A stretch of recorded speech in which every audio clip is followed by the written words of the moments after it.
everyone, welcome back to Law School Gems. I am so excited that you are here today. I am also coming back for the first time in a minute, recording some videos for you also. I'm really excited as well. Before we dive into our topic today, which is going to be about quizzing and testing, I just wanted to affirm you. So first and foremost, I know at this point in the game, you're probably thinking, what the heck did I sign up for? Like, what did I get myself into? I can assure you that is a common feeling.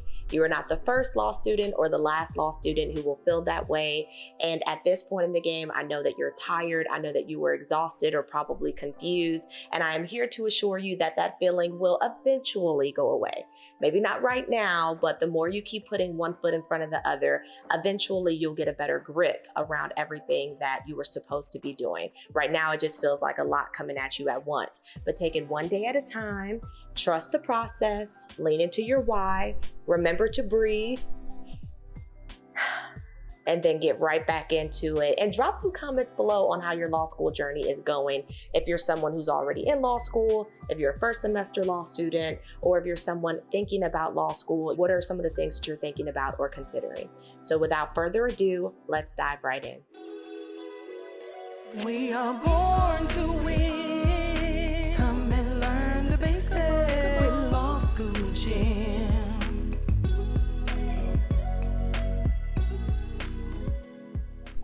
All right, so at this point, you're probably in your fourth week of law school. You will have amassed enough class notes, attended enough classes, amassed enough outline information or case briefs, etc., attended enough office hours visits to begin testing your knowledge. It's time to start testing your knowledge. I know for some of you, you're like, oh my goodness, that's so scary to even think about, but you have to practice how you want to play, right? And so the first time you're seeing a legal exam, whether it be on a midterm or final exam, you do not want the first time that you see that exam to be when you're actually taking it. So you want to start taking some type of quiz or practice test or exam beforehand, but we're going to graduate to the final or the midterm, right, by taking baby steps to get there.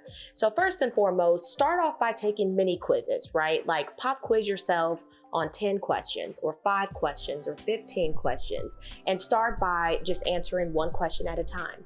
Answer one question at a time and then flip to the rubric and figure out what the answer is supposed to be and how you did, right? You can also start off by studying or doing assessments with a group, right? People that are your peers that are going through what you're going through, and they're going to give you feedback, and they may understand or know things that you don't understand and know, and vice versa.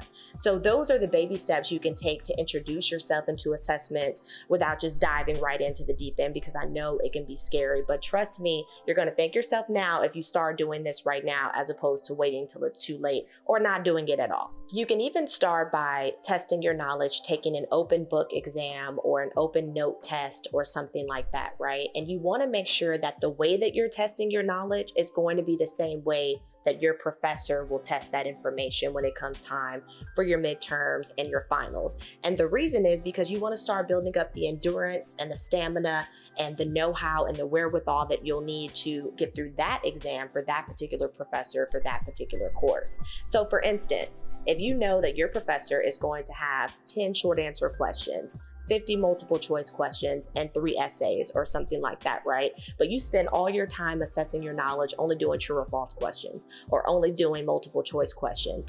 They may help you somewhat, but it's not the method and manner in which you are used to being tested. And so when you see or confront certain issues on an exam in a way that you haven't seen them be tasked or asked about or referenced in the ways that you've been assessing your knowledge, then that's going to be problematic. And you want to get a full array of everything you're going to encounter and confront on the day of your midterm or your final exam, so you are fully prepared ahead of time. To understand how your professor is going to test the information for their course, you want to make sure that you ask that question. It doesn't hurt to just ask, right? And I know a lot of us can be afraid to do so, afraid to raise your hand, but honey, You need that information and you are paying for it, so ask for it. And they may not give it to you, or actually they may say you'll see it when you get to the exam. Or they may say, hey, I haven't written the exam yet for this semester, so I have no idea what I'm going to put on it or what all it's going to entail. And that's okay. If they say that, then I want you to ask them, well, what do you recommend? How do you recommend that I test or assess my knowledge?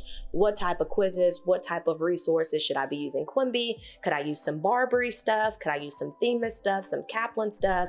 And for those of you who don't know what Barbary, Kaplan, or Themis is, those are 3 bar prep course companies that also offer additional resources throughout your law school journey, including tests for different subjects that you can use to assess your knowledge as well. Now, back to the questions for your professors. I would also ask about exam-like conditions. For instance, is your professor going to require that you have no notes, no books, right? Closed note, closed book exam. Will the exam be in person? Will it be virtual? Will you be allowed to work in a group? Will it be a timed exam? All of these conditions are conditions you want to know ahead of time so you can start making sure those conditions are present when you're assessing or testing your knowledge. That's going to be very, very important because you want to practice how you want to play. And if you know that you're going to have an exam a certain way and you know that you haven't prepared for that exam under those certain conditions, then you could be running into some troubling waters when it's time for exam day, and you don't want that. And I don't want that for you. So you want to make sure that you practice how you want to play and that you are practicing using the same exam conditions that will be present on game day. So some of these exam-like conditions, like I said before, may even speak to timing, right? So you want to make sure that you're timing yourself using the same type of time conditions that are going to be present on the exam day. So if your professor says you're going to have 60 minutes, or you should have 60 minutes, that's what I'm recommending that you have for 30 multiple choice questions. Well, then you want to make sure that you are testing yourself using that same timer. You want to make sure that you are testing or pre-testing your knowledge with 60 minutes, 30 multiple choice questions to see if you can get through all 30 multiple choice questions within that time allotted, because that's all you're going to have on exam day. You also want to make sure that you're eliminating distractions. You're going to want to make sure that you have any browsers closed if you are someone who's going to be typing your exam or taking it on your laptop, because you don't want any outside distractions and you don't want anything influencing you to take your mind off of what you should be doing, which is assessing your knowledge before the exam. And this is the only way to really do that, or to get a feel for what you're missing, where your learning gaps are, areas where you might need to be improving, and then areas where you're already crushing it, right? Like, you want to know that information in advance, way ahead of any exam. Once you graduate to the point where you are taking your exams under your exam-like conditions, you want to make sure you're no longer in a group, especially if your professor says, hey, you're going to have to take this exam by yourself when it comes time to exam day. So you don't want to always be assessing your knowledge with others around you, because then you begin to depend on their knowledge or their information or their opinions or their feedback, and you don't want that. You also want to make sure that you don't use any study guides or any study aids or materials, right? No outlines, no class notes, no case briefs, no any of that, because you're not going to be able to use that information on the exam most likely. At least that's how it was for me my first semester of law school. All of my final exams and midterms were closed book, and that was by design. And it's very important that, again, we practice how we want to play, especially if the only grade that you get for a class is riding on that one final, or maybe, if you're lucky, 2 exams with the midterm as well, right? But that's a lot of pressure to put on yourself and on your grade for that class. And so you want to make sure that you're doing everything in your power to prepare for that reality. Also, something that I don't think people think about, if you're going to type your exam, or if you're going to take it on a computer and you know that in advance, make sure that when you're practicing or assessing your knowledge, that you're using the computer you're actually going to use on exam day, right? You want to know that computer in and out, so that way you don't run into any technical glitches on exam day, and that if you do, you know how to troubleshoot them and move through them very quickly, because you may not be able to gain that time back on the exam, and you're going to want to have to work around that, right? So practice how you want to play. If you haven't noticed, that is the theme for today, and make sure that you are using the laptop or the computer that you're going to use on your actual midterm or final exam. Now, if you're not going to type your exam, or if you're not going to use a laptop or computer, say if you're going to handwrite your exam, right, or take it manually,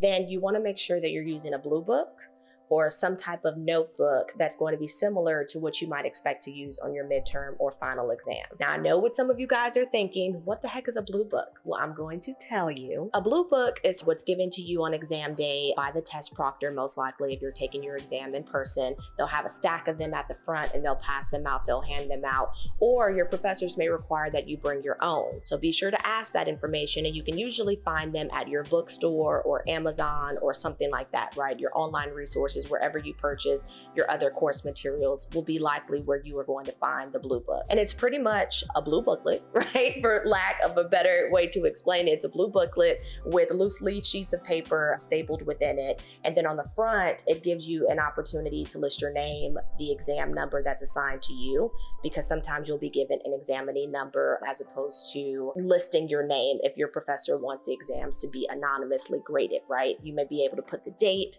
or the course number or the particular professor. So that way, if your blue book becomes missing, and that has happened to people, you want people to be able to find that blue book, recognize it, identify it, and bring it back to the source. So remember when we were talking about testing your knowledge in advance of any midterm or final exam, right? So say if you do so, and after you're reviewing your answers, you're like, how the heck did they get to that answer? Like, how did the people who created this question that I'm now racking my brain over trying to get through, how did they get there? And that's a question that you want to bring to office hours, right? You want to take your assessments and how you did on them and take that to office hours so your professor can help you work through those issues and teach you how to identify or spot an issue and the applicable rule that would apply to that issue, so that way you can arrive at the better answer the next time.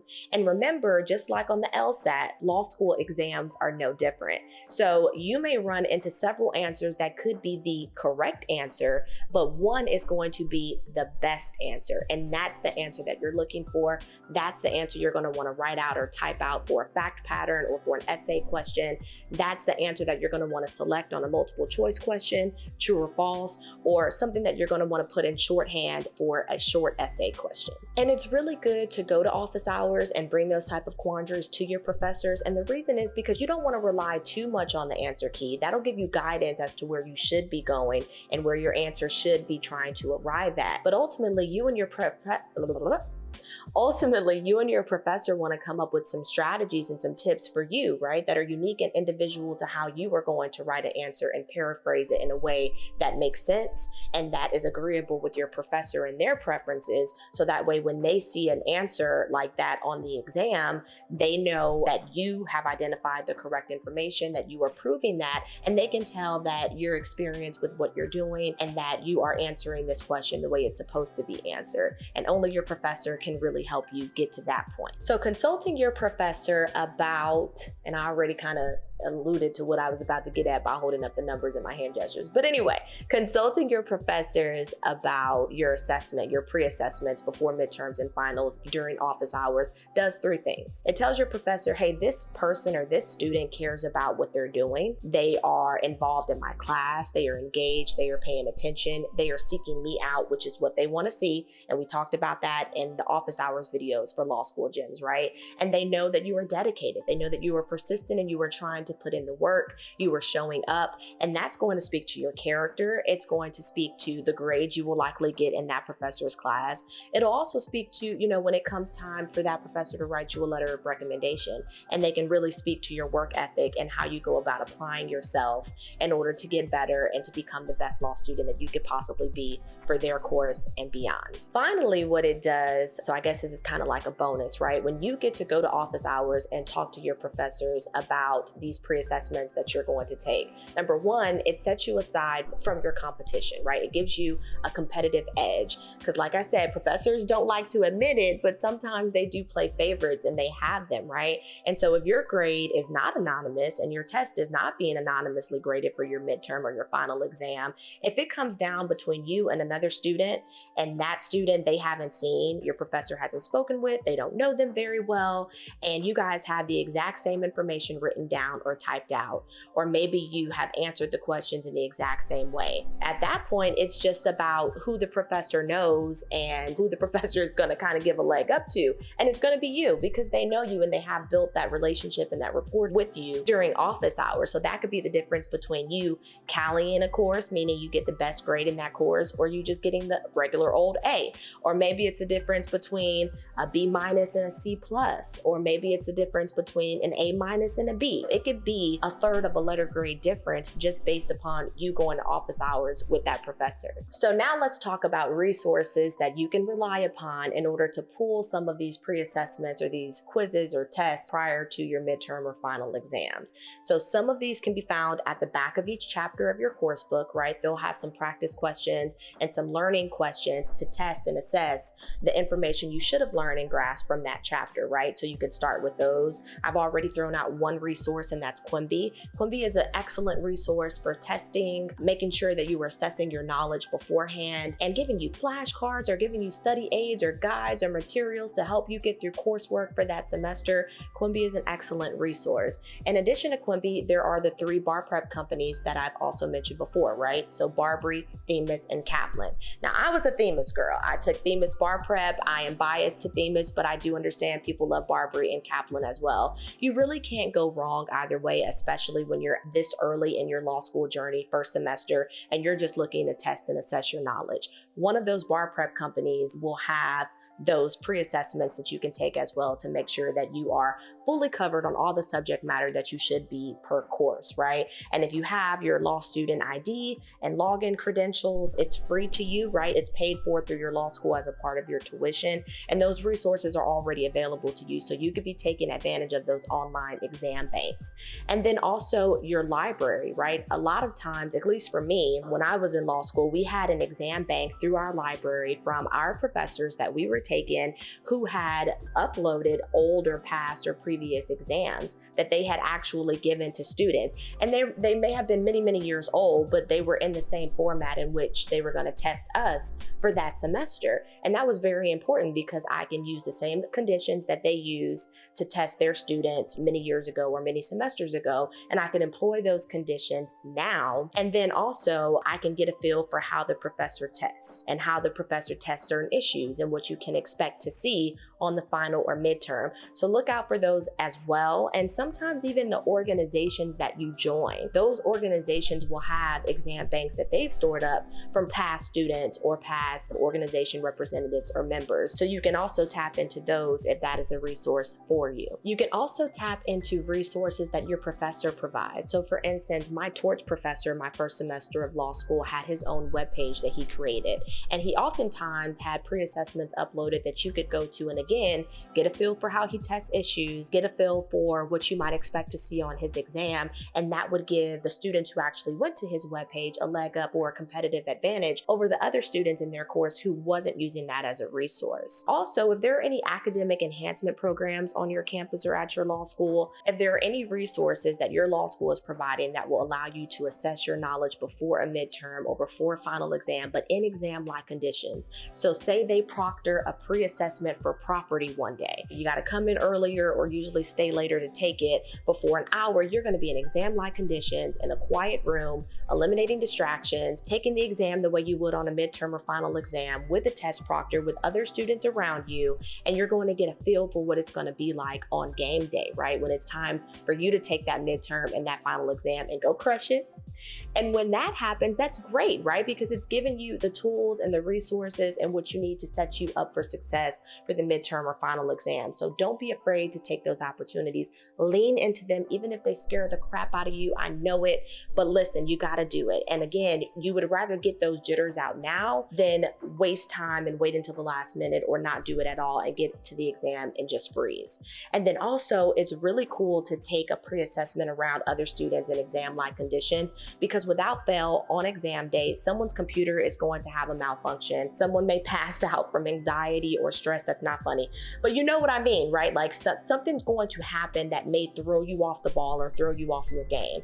You would rather confront those issues now than get to them on the exam day, allow them to freeze you up, and now you can't get back into game mode and get right back to your exam. And one day I'm going to tell you guys a story about my bar exam experience and how I had to go right back to game mode, even though craziness was erupting all around me, but I still had to do it. I had a job to finish and I wanted to pass that bar exam and get through it. And you have a job to finish, and I know you're going to crush your midterms and your final exams as well. So make sure you're taking advantage of any resource your law school offers where they're giving you an opportunity to assess your knowledge in exam-like conditions beforehand. Finally, as a last resource, make sure you tap into supplemental guides like the Glannon guides. Ooh, y'all, I love the Glannon guides when I was in law school. The Glannon guide helped me get through civil procedure, okay? I was floundering before I found the Glannon guide. So make sure that you tap into that as a resource in order to help you study and prepare for your pre-assessments, but then also to make sure that you're retaining the information you're supposed to at certain phases throughout your first semester legal journey,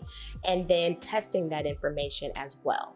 So that's all that I have for you guys today. Thank you so much for tuning in. You could have been anywhere in the world, but you are here today with me, and I'm really excited about that. I'm happy to be back in action, back on set, setting up these videos for you guys. Again, thank you so much for being here. Be sure to like, comment, or share this video with someone who you think may find it interesting or who needs to hear it, either because they're considering law school, they're entering their first semester of law school, they're already in their first semester of law school, or they are further along in their legal career journey and just need kind of like a tune-up, right? And if you have any comments on how your law school journey is going, drop them down below. I want to know. I want to hear from you guys. I want to talk to you all. Remember to stay safe, be great. Remember your affirmations. You are meant to be here. We are going to get through this. I got your back, and I will see you next time on more videos with Law School Gems. Bye, guys.